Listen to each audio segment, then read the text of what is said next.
I'm waving the flag, kind of like red alert. Let's be on the lookout. All hands on deck, battle stations. I have never spoken poorly of a name in beekeeping, but I'm going to today. This is a name that you should avoid. Melissococcus plutonus. Now that's a name for European foulbrood. And it is something that's going to be happening and already is happening. It happens in the spring. It's really bad in the spring, in the time when you have rainy weather, real moist outside, or your bees are coming out of winter and they're stressed. Your bees can pick up European foulbrood. It is no laughing matter. It is very common. Now, a lot of people fear American foulbrood. That's a different bacteria. But Melissococcus plutonus is a very serious subject that I want to talk about today, because I would say it is one of the things that you get that you just want to avoid at all costs. European foulbrood. Let's get into it today. Hello everybody, I'm David Burns. Good to be with you today. I'm pumped and excited to share another video with you today, helping you as a new beginner or an experienced beekeeper really wrap your mind around beekeeping so that you can keep healthier bees and make fewer mistakes. That's what my job is here on YouTube. So thanks for joining me. Let's talk about European foulbrood. Now, European foulbrood is something that is in the US, it's in most other countries, and it is a brood disease. It is a disease that your bees contract. What happens is, it is a bacteria that makes its way through the brood food into the larvae that are developing. And that bacteria will get into the larvae, and if it overcomes the food that the larvae have, it will starve the larvae out. So in some cases, you can have European foulbrood, a very light case of it, but the bacteria doesn't, I guess, overeat the food that the larvae have that they're eating. And so it essentially may clear up on its own, but it rarely does. Because what usually happens is, once the bacteria gets into the developing larvae and starts consuming its food, then the larvae simply die. They starve out. And you can tell if you have European foulbrood by examining your hive. And I want to caution you, I don't like putting fear in people. I don't want you to get, overwhelmed with, oh my gosh, I've got European foulbrood. But I've had it before, and let me tell you my story. Years ago, I had European foulbrood.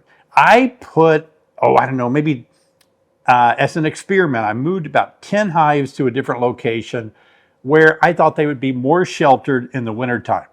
I had never had bees there before. And again, this was 10 or 15 years ago, but it looked like a real sheltered area in the wintertime from wind and stuff like that. And I thought, okay, good. This will give, I'll just do an experiment, see if these 10 hives do any better, kind of sheltered out of the wind. And so what happened, since I didn't know the location, in the spring, this time of year, when you get more rains, I think we've had almost an inch of rain last week. When you get sudden amounts of rain, either from storms, fronts moving through in the spring, that area flooded. It was not near a creek or anything, but the water rose high enough into the bottom boards of all 10 hives.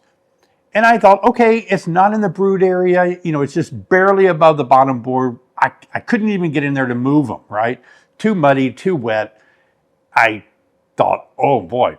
So anyway, once the water went down, I moved them back to my property area here, where I thought, okay, good. I've got them in a drier place. All's going to be good. It wasn't. First, during an inspection, I noticed European foulbrood. Again, this is, I don't know what year it was, but it was at least 15 years ago. I thought, oh shoot, that's not good. And so then I looked a little closer and I saw it in another hive. And I thought, oh no. And it just kept getting worse and worse. It didn't clear up, and I lost all 10 of those hives from European foulbrood. And I actually started destroying those colonies so that it wouldn't keep just running through my whole yard. Now, you don't really have to burn your colonies if they have European foul brood in Illinois. In Illinois, you're only required to burn hives that have American foul brood. And I've made a video about American foul brood. I'll leave a link about American foul brood at the end of this video. This is about European foul brood. It's different because American foul brood is a bacteria that does have spores. European foul brood is a bacteria that does not have spores, although it can really spread, believe it or not. The bacteria gets on the comb and bees pick it up, it gets fed around, it gets moved around, and it can really infect. It is very contagious. And in Illinois and in many states, it is a big problem, especially in the spring. Now, a lot of beekeepers might think, okay, it's going to clear itself up. I will say that in one of those 10 hives that had a European foul brood, I actually caught a swarm that year, and I dumped the swarm in one of the infected colonies, and it cleared it up. And I know exactly why. Because the more nurse bees that you have in there, a greater variety of nurse bees, just a greater amount of nurse bees that are feeding the larvae, it gives that hive a chance to clean up itself, to kind of clean up European foul brood. So I want to show you right here some photos so that you can become familiar with what to look for. First, let me show you what you should want to see. This is a healthy frame of larvae. Now, what you're looking for in a healthy frame of larvae that does not have European foul brood, you're looking for brood larvae that are very white. They are, I guess, glistening. They're swimming in a nice pool of royal jelly. They are just good looking. Pearly white larvae swimming in royal jelly, glistening. That's what we want to see. What happens when they do contract this bacteria of European foul brood is that they become sick and they start to die. And as you can see in these pictures, they will be discolored. And you can also see how they can become twisted in the cells. All larvae is going to lay pretty much flat on the back of the cell. And so when they become twisted and they become discolored like this, that is always going to be European foul brood. And also it can result in shoddy brood pattern. If you look at this, this is a shotgun brood pattern, a spotty brood pattern.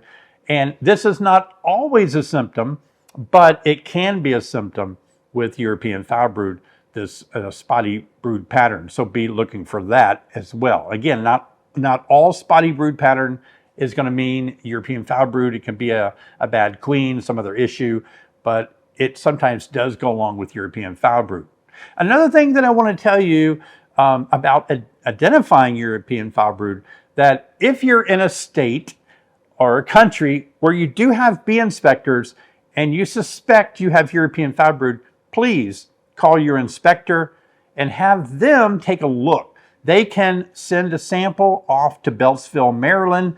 They can actually do a kit test in the field to see if it is European foul brood, but I know they'll want to send a test in as well to a lab and get it verified.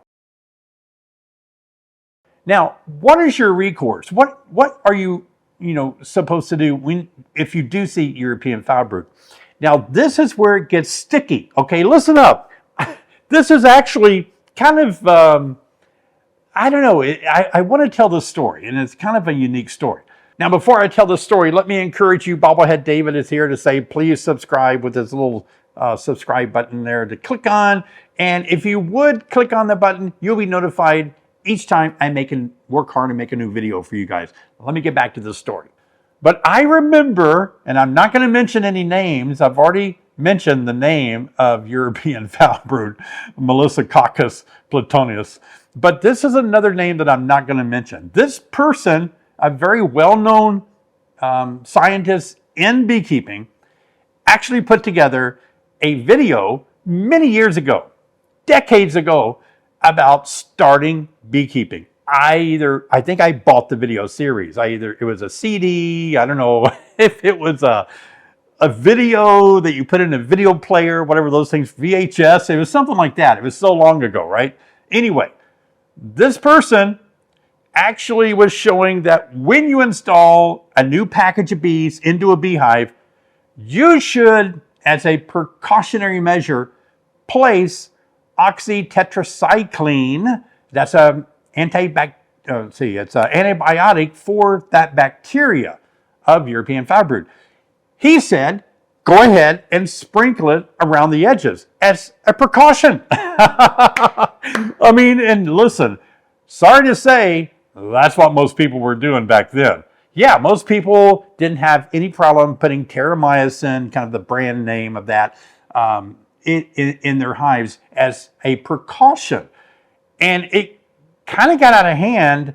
I believe that a lot of people thought and assumed that beekeepers were using this oxytetracycline antibiotic just at will, random, whether they needed it, whether they had European foulbrood or not, because it often gave the bees a big boost. It gave them a shot in the arm. They just kind of perked up.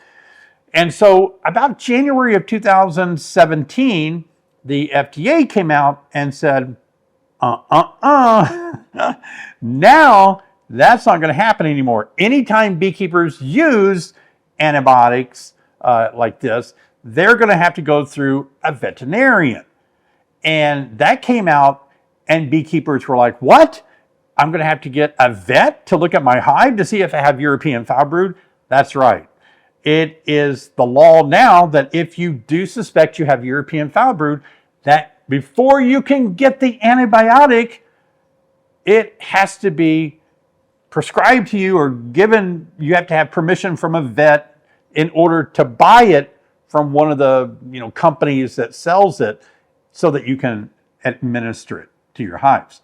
In my travels, I love going to different places and speaking. I've got a lot of speaking engagements ahead of me. And one of the things that I love to do is I love it when I go to a state meeting and their inspectors are usually there, or the head of the inspection, apiary inspection is usually present, giving reports at state meetings and all. And I'll always find a head or an inspector, and I always ask this question, hey, in this state, what do you guys do if a beekeeper in your state gets European foulbrood? What do you suggest they do?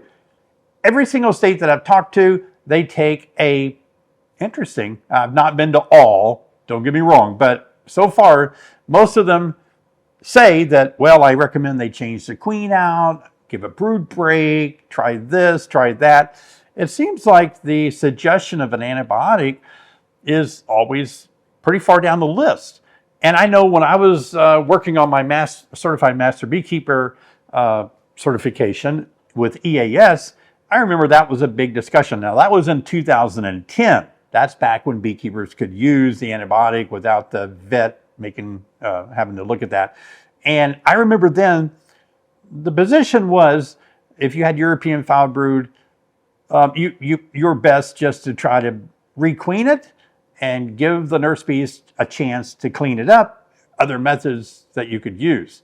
But now there are other people, some people that rightfully so really fear how contagious European foulbrood is. And they're leaning toward treating, even some say burning the hive.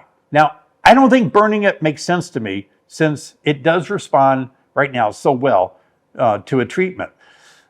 I would say that the overuse of the antibiotic it probably made a lot of people nervous, because any bacteria, right, can become resistant to the antibiotic, and especially if the beekeeper doesn't treat adequately, like only treats one time, which I've seen in videos, people suggesting just hit it once, one time, and what can happen then, that can help the bacteria develop a resistance to the antibiotic. And so it's important that we follow the label, we follow the guidelines, and also please follow the PPE, what you're supposed to wear and protect yourself when administering this antibiotic or any other antibiotic or any treatment for mites, we really need to show the proper things you should wear to protect yourself. That's really important. So this is kind of like a wake-up call here early spring. I mean, what are we making this video, I think on the just third day of spring maybe. And so this is a season that we're going to go out there and we're going to be biting our nails, afraid that our bees have contracted European foul brood. Again, if a colony is stressed, which most colonies are, according to what we're hearing, so many colonies are dying. That means the ones that are surviving probably are stressed coming out of winter. Number two, moisture. The spring rains, the moist weather, that is a breeding ground for this bacteria to take a hold on the bees. Limited nurse bees. So that means your hives are smaller. They haven't brooded up really big yet. And so the less food that the larvae are given, then the greater chance that the bacteria in the larvae are going to consume the larvae and kill it, starve it out, and contract more and more of the European foul brood all through the colony. It will kill your hives.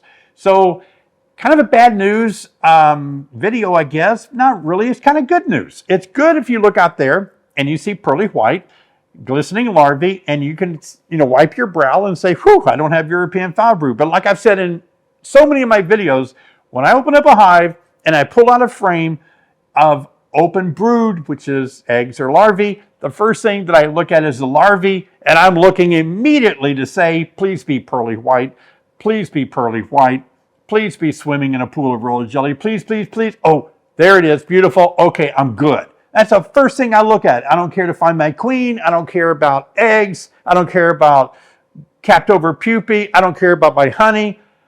First thing I care about, please don't be European foul brood, because it is very contagious. It would just run through your colonies if you have more than one, just by bees drifting and all that, robbing and stuff like that. So I want you to be sharp. I'm helping train beekeepers to really identify things so that you won't lose your hive. Because let's face it, in 2024, 2025 winter, 50 to 75% of the colonies have died in the US. That means the ones that have made it, it's vital that we keep them alive. It's vital that we okay, I made it. We don't want to lose them now in the spring from European foul brood. So if there's a flag or a torch to bear, whatever that phrase is, I'm waving the flag, kind of like red alert. Let's be on the lookout. All hands on deck, battle stations. Let's make sure European foul brood does not overcome your colonies. Know what to look for. Use this video to memorize these images and make sure your hive doesn't have it. And of course, another scary thing to get in your hive is American foul brood. We don't want that. And I want to teach you how to identify American foul brood, what to do. Here's a video I made for you guys right here on everything you need to know about American foul brood. I'll see you over there.